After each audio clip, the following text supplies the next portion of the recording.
हाँ चलो, सो thermal properties में ऑफ द मैटर में हमें नेक्स्ट अभी डिस्कस करना है हीट। ओके, सो हीट क्या है? Okay, so heat form of energy, one form of energy. Energy तो हमें पता है, जैसे हमने रट्टा मारा हुआ है capacity to do work. Energy मतलब कैपेसिटी टू डू वर्क, कोई भी काम करने के लिए एनर्जी की जरूरत होती है। तो एनर्जी का ही एक फॉर्म होता है हीट, और एनर्जी का ही एक फॉर्म होता है वर्क। ओके, जैसे कि हम बोलते हैं ना कि फिजिकल वर्क और से व्हाट एवर काइनेमेटिक वर्क, वो आगे हम सब देखेंगे। जैसे कि हमने केमिस्ट्री में थर्मोडायनेमिक्स डिस्कस कर लिया, तो हमने डिस्कस किया था, याद हो तो, isothermal work, PDV work, expansion work, compression work, वो सब डिस्कस किया था ना। ओके, मैकेनिकल वर्क तो हम देखते थे कि फोर्स इनटू डिस्प्लेसमेंट। ओके, तो वो वर्क भी क्या है? Form of energy. हीट भी क्या है? Form of energy. ओके, चलो, सो हीट एनर्जी मतलब हीट एनर्जी, और heat is the form of energy that is transferred from one body to another as a result of a temperature difference. मतलब कि heat क्या है? ये energy ही है, और ये एनर्जी एक बॉडी से दूसरी बॉडी में ट्रांसफर होगी। क्यों ट्रांसफर हो रही है एनर्जी एक बॉडी से दूसरी बॉडी में? अगर उनके बीच में टेम्परेचर डिफरेंस होगा तभी हीट एक बॉडी से दूसरी बॉडी में ट्रांसफर होगी, अदरवाइज ट्रांसफर होगी नहीं। If I take two bodies which two are at the same temperature, और उनको ऐसे साथ में खड़ा कर दे और ज्वाइन कर दे, तो एक बॉडी से दूसरी बॉडी में कोई भी हीट फ्लो होगी नहीं।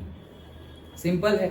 लेकिन अगर एक बॉडी ज्यादा टेम्परेचर पर है और दूसरी बॉडी कम टेम्परेचर पर है, और फिर हम उसको ज्वाइन कर दे, तो हमें पता ही है higher temperature to lower temperature, मतलब एक बॉडी से दूसरी बॉडी में हीट फ्लो होगी। और अगर हीट फ्लो दूसरी बॉडी में हुई तो वो जो बॉडी के अंदर हीट आ रही है उसका टेम्परेचर बढ़ जाएगा, और जो बॉडी के अंदर से हीट जा रही है उसका टेम्परेचर कम हो जाएगा। सिंपल है। ओके, तो वही चीज जो हम देख रहे थे, वही जैसे कि किसी भी चीज का अगर हम कंबशन करें तो हीट एनर्जी फ्लो होगी, मतलब जो कंबशन हो रहा है, जो फायर है। ओके, तो हम नहीं देखते थे कि हमने डिस्कस किया था कि जैसे कि कंबशन करें हम तो दो चीज तो प्रोड्यूस होगी और होगी क्या? Light and heat. Okay, light मिलेगी और हमें हीट भी मिलेगी कंबशन करेंगे। जैसे तुम छोटी सी मैच स्टिक भी जलाओ तो भी हमें लाइट भी मिलेगी और हीट भी मिलेगी। डन। ओके, तो वही चीज है। देन से सपोज ये सब हमने डिस्कस किया हुआ ही है, से ए बॉडी ए है और बॉडी बी है। So if body A is at temperature T1 and if body B is temperature T2 and if I say T1 is greater than T2, मतलब T1 बड़ा है T2 से, सपोज ये 40 degree है, ये 30 डिग्री है, तो हायर टू लोअर टेम्परेचर और से higher temperature to lower temperature heat flow होगी। मतलब ए से बी की तरफ, क्योंकि ए T1 है और T1 ज्यादा है, इसलिए ए के बी की तरफ हीट फ्लो होगी। सिंपल है। ओके, देन अगर ये हीट फ्लो की बात करें, ओके, तो पर्टिकुलरली जैसे कि ये कोई सब्सटेंस है हमारा और उसको हम गर्म कर रहे हैं, मतलब उसको हीट दे रहे हैं। अगर उसको हम गर्म कर रहे हैं, उसको हम हीट दे रहे हैं, तो उसका टेम्परेचर इंक्रीज होगा, ये सब हमें पता है। लेकिन कोई भी बॉडी को हीट देने से उसका टेम्परेचर इंक्रीज तो होता है, लेकिन उसका टेम्परेचर कितना इंक्रीज होगा, कितनी, वो कब तक हीट, उसका टेम्परेचर कब तक इंक्रीज हो सकता है? क्या अनलिमिटेड इनफाइनाइट तक हीट इंक्रीज हो, मतलब टेम्परेचर इंक्रीज होता ही जाएगा? कितना वो एब्जॉर्ब कर पाएगा मटेरियल, या फिर वो एक टेम्परेचर पे आके फेस चेंज कर देगा, सॉलिड है तो लिक्विड बन जाएगा, लिक्विड है तो से गैस बन जाएगा, या से डायरेक्टली सॉलिड में से गैस बन जाएगा, या फिर एब्जॉर्ब करता ही रहेगा। ये सब पता चलेगा कैसे? हमें डायरेक्टली हमारे पास फॉर्मूला है कि हम जो हीट निकाले, मतलब हम जो हीट दे रहे हैं ऑब्जेक्ट को, तो वो हीट है कितनी। ओके, हीट है कितनी? Heat is the form of energy. Energy का यूनिट क्या होता है? जूल। तो यहाँ पर भी हम जूल ही कंसीडर करेंगे। दूसरा यूनिट भी यूज होता है जो सेकेंडरी यूनिट हम बोल सकते हैं, that is calorie. Okay, kilo joule और वो सब तो है, किलो जूल, मेगा जूल, लेकिन कैलोरी यूनिट भी है। जैसे हमने हमारे बॉडी में आज मैंने इतनी कैलोरी खाना खाया, ओके, तो इतनी कैलोरी खाना खाया मतलब इतनी एनर्जी इनटेक की। और सपोज तुम साइकिलिंग कर रहे हो या एक्सरसाइज कर रहे हो, तो तुम बोलोगे आज मैंने 200 कैलोरी बर्न की, लाइक दैट। ओके, तो वो एनर्जी हमने, तो एनर्जी बर्न की मतलब क्या है कि हमने एनर्जी का कन्वर्ट, एनर्जी वो अगेन फर्स्ट लॉ तो है ही, neither be created nor be destroyed, एक फॉर्म से दूसरी फॉर्म में सिर्फ कन्वर्ट हो रही है। ओके, तो अगर हम हीट दे रहे हैं यहाँ पर, अगर हम हीट दे रहे हैं तो तो कोई भी बॉडी होगी उसका टेम्परेचर इंक्रीज होगा। कितना होगा वो हमें मिलेगा ये फॉर्मूला से, that is delta Q. Suppose हम जो हीट दे रहे हैं वो कितनी है, डेल्टा क्यू। तो अगर हम जो हीट दे रहे हैं वो डेल्टा क्यू है तो उसका फॉर्मूला है M C delta T, where delta T is the change in the temperature, M is the mass of the body, जो भी बॉडी को हम हीट दे रहे हैं उसका mass, and c is the specific heat. Specific heat अभी आगे हम थोड़ा डिटेल में देखेंगे, लेकिन थोड़ा बहुत जो पता हो वो बता दो। स्पेसिफिक हीट ऑब्जेक्ट की प्रॉपर्टी होती है। तुम ऐसे याद रख सकते हो कि नेचर ऑफ द मटेरियल, जैसे कि दो ऑब्जेक्ट है यहाँ पर, मैंने एक ऑब्जेक्ट ले लिया और दूसरा ऑब्जेक्ट ले लिया, दोनों ऑब्जेक्ट को सेम हीट दे रहा हूँ, से 1 जूल 1 जूल। ओके, ये पेन ले ली और से ये जैकेट ले लिया, अभी दोनों को सेम हीट दे रहा हूँ, इसको भी 1 जूल इसको भी 1 जूल, सेम टाइम में सेम जूल। और से यहाँ पर हम बोलेंगे सर मास तो डिफरेंट है, मास तो डिफरेंट है, एक का बड़ा एक का ज्यादा है इसका कम। मान लो कि हमने दो चीज ले ली और दोनों का मास भी सेम है, ऐसा समझो कि ये दो रिमोट है, इसका मास और इसका मास सेम है, दोनों सेम टेम्परेचर पे है एटमॉस्फेरिक। ओके, और दोनों का मास भी सेम है। नाउ अब मैं दोनों का टेम्परेचर इंक्रीज कर रहा हूँ, सेम टेम्परेचर इंक्रीज कर रहा हूँ। सपोज अभी 25 डिग्री सेल्सियस दोनों का टेम्परेचर है, अभी मैंने 5 डिग्री सेल्सियस टेम्परेचर बढ़ा दिया। कैसे बढ़ा दिया, हीट देकर, इसको भी हीट दी इसको भी हीट दी, तो ये भी पहुंच गया कितने पे, से 25 से 30 पे, और ये भी 25 टू 30 पे। तो क्या अगर मैं ऐसा, ये तो मैं बोल रहा हूं कि दोनों को पहुंचा दिया, लेकिन क्या दोनों को पहुंचा सकते हैं? ओके, जैसे कि मेरे पास ये दो ऑब्जेक्ट है फिर से, और दोनों का मास सेम है, दोनों का मास सेम है और दोनों के इनिशियल टेम्परेचर भी सेम है। अभी मैं इसको भी 1 जूल हीट दूं और इसको भी 1 जूल हीट दूं, तो क्या दोनों में सेम टेम्परेचर राइज होगा? वो हो भी सकता है और नहीं भी हो सकता। ओके, मेजरली नहीं होगा। क्यों? क्योंकि दोनों के मटेरियल अलग है। नहीं सर दोनों प्लास्टिक ही है, हाँ, लेकिन दोनों प्लास्टिक में भी क्वालिटी होती है। ओके, तो दोनों डिफरेंट ग्रेड के प्लास्टिक है। जैसे कि भाई ये आयरन है, तो ये देखो चेयर में आयरन लगा हुआ है वो, और ये देखो रेलिंग जो विंडो पे लगी हुई है वो दोनों आयरन ही है, लेकिन दोनों की क्वालिटी अलग अलग है। ओके, तो सब में क्वालिटी होती है।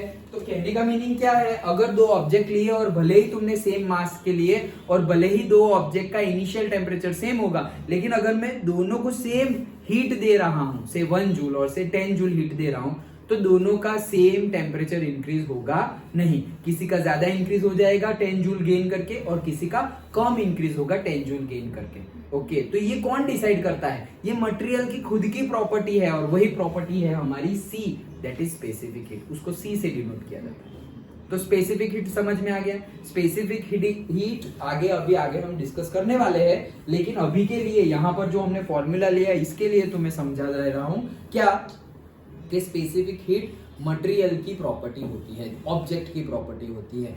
वो ज्यादा होगी तो उसके अकॉर्डिंगली हमारा टेम्परेचर ज्यादा बढ़ेगा कम बढ़ेगा, वो आगे हम डिस्कस करेंगे। लेकिन दो मटेरियल है और दोनों की स्पेसिफिक हीट डिफरेंट है, तो दोनों को तुम सेम हीट दोगे तो भी दोनों का सेम टेम्परेचर इंक्रीज होगा नहीं, क्योंकि दोनों की ये मटेरियल की अगर तुमने सेम हीट दी, तुमने हीट सेम दी, तुमने मास भी दोनों का सेम है, लेकिन फिर भी टेम्परेचर डिफरेंस सेम नहीं मिलेगा। क्यों? क्योंकि दोनों का सी डिफरेंट है, स्पेसिफिक हीट डिफरेंट है। समझ में आया?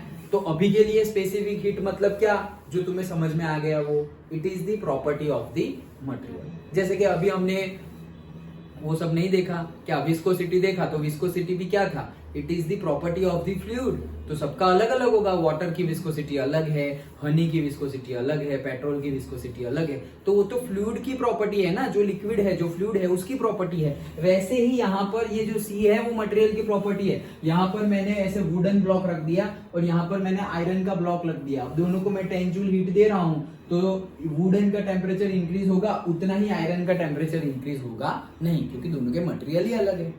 सिंपल। ओके, समझ में आया ना? Okay, so that is the specific heat. Okay, now अगर ये हम हीट दे, मतलब हम कोई बॉडी में हीट दे रहे हैं तो उसका टेम्परेचर इंक्रीज हो रहा है, लेकिन ये जो उसका टेम्परेचर इंक्रीज हो रहा है एक्चुअली कौन से फॉर्म में ये इंक्रीज होता है? तो अगर सॉलिड है तो हम जो हीट दे रहे हैं उससे होगा क्या? अगर सॉलिड मटेरियल है और हम जो हीट दे रहे हैं उससे होगा क्या? Kinetic energy of electrons change हो जाएगी। इलेक्ट्रॉन की, ध्यान से, इलेक्ट्रॉन की काइनेटिक एनर्जी चेंज होगी, ना कि एटॉम की। एटॉम क्या करेगा? वाइब्रेट करता रहेगा। एटॉम वाइब्रेट करता रहेगा, लेकिन इलेक्ट्रॉन की स्पीड बढ़ गई एंड ऑल। ओके, सो जैसे ही हमने हीट दिया सॉलिड को, तो उसकी मतलब उसमें जो एटॉम्स है और एटॉम्स में जो इलेक्ट्रॉन है उनकी काइनेटिक एनर्जी इंक्रीज हो जाएगी। देन अगर हमारा ऑब्जेक्ट लिक्विड है और फिर हमने हीट दी तो क्या होगा? ट्रांसलेटरी मोशन ऑफ मॉलिक्यूल्स बढ़ जाएंगे। देखो अब हम एटॉम की भी बात नहीं कर रहे, डायरेक्टली जो मॉलिक्यूल्स है उनकी ट्रांसलेटरी मोशन हो जाएगी। यहां पर हम इलेक्ट्रॉन की बात कर रहे थे। इलेक्ट्रॉन के बाद आता है एटॉम, एटॉम के बाद आएगा मॉलिक्यूल। तो डायरेक्टली अगर तुम्हारा लिक्विड है और तुम हीट दे रहे हो तो मॉलिक्यूल ट्रांसलेटरी मोशन में आ जाएगा, लेकिन अगर सॉलिड है और तुम हीट दे रहे हो तो तुम्हारे इलेक्ट्रॉन्स मोशन में आ जा रहे हैं और उनकी काइनेटिक एनर्जी बढ़ रही है। हाँ, जो एटॉम के अंदर वो इलेक्ट्रॉन है, वो एटॉम के कोई मूवमेंट होगी नहीं, वो सिर्फ वाइब्रेशन करता जा रहा है। एटॉम्स की ट्रांसलेटरी मोशन नहीं हो रही है। Done, okay. लेकिन लिक्विड में तो एटॉम की भी ट्रांसलेटरी मोशन होगी और मॉलिक्यूल होगा तो मॉलिक्यूल की भी ट्रांसलेटरी मोशन हो जाएगी। कब? जब हम हीट देंगे तब। डन। और गैस होगा तो रैंडम मोशन हो जाएगी। ये तो ट्रांसलेटरी मोशन है। ट्रांसलेटरी मोशन मतलब ऐसे सीधी लाइन में मोशन होगी। रैंडम मोशन गैस होगा तो रैंडम मोशन ऑफ मॉलिक्यूल्स। कहीं पर भी गैस भरा हुआ है कोई कंटेनर में और अगर हमने उसको हीट दी, कहीं पर भी भाग रहे हैं गैस के मॉलिक्यूल। सिंपल है। ओके, तो ये हीट एंड उसके रिलेटेड जो भी फिनोमिनन है वो हमने समझा। क्या समझा यहाँ पर? हीट क्या है? Heat is a form of energy. अच्छा, तो ये फ्लो होती है, हीट फ्लो होती है। कहां से कहां फ्लो होती है? Heat always flow from a higher temperature to a lower temperature. Form of energy है और वो higher temperature to lower temperature वो एनर्जी फ्लो होगी। अच्छा, अगर कोई बॉडी को हम टेम्परेचर इंक्रीज हो गया और अगर हमें पता करना है कि ये बॉडी है, इसका टेम्परेचर अभी 10 डिग्री सेल्सियस था और अभी 20 डिग्री सेल्सियस हो गया, तो मैंने इसको कितनी हीट दी होगी तब जाके ये 10 to 20 हो गया। तो उसके लिए हमारे पास फॉर्मूला है। तुम्हारे ऑब्जेक्ट का मास कितना था भाई? इतना था। उसकी स्पेसिफिक हीट कितनी थी? इतनी थी।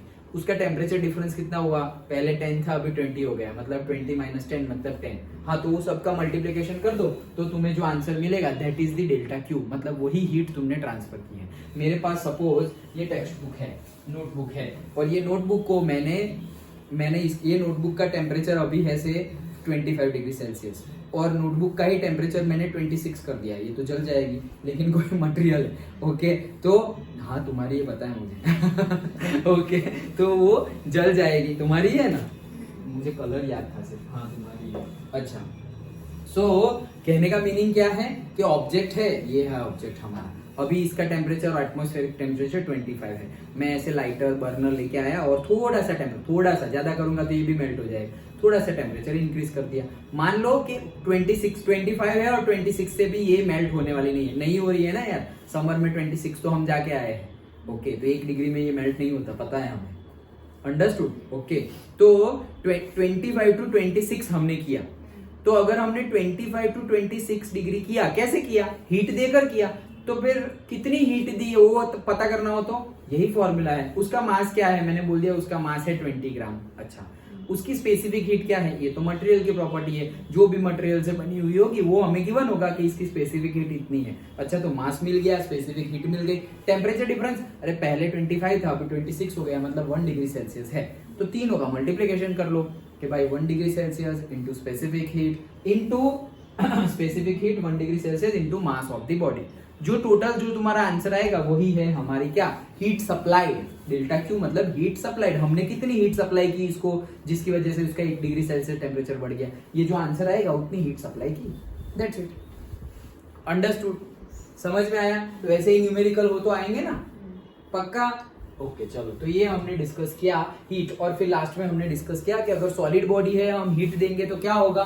तो सॉलिड बॉडी में जो भी एटॉम्स है और एटॉम्स के जो इलेक्ट्रॉन्स है वो इलेक्ट्रॉन मोशन में आ जाएंगे। ओके, फिर अगर लिक्विड है तो मॉलिक्यूल्स ही ट्रांसलेटरी मोशन करेंगे, atoms as well as molecules. और अगर गैस है तो मॉलिक्यूल्स रैंडम मोशन करेंगे। That's it. ये हमने डिस्कस किया। अभी जैसे हम अभी बता रहे थे वही डिस्कस कर रहे हैं, दैट इज स्पेसिफिक हीट।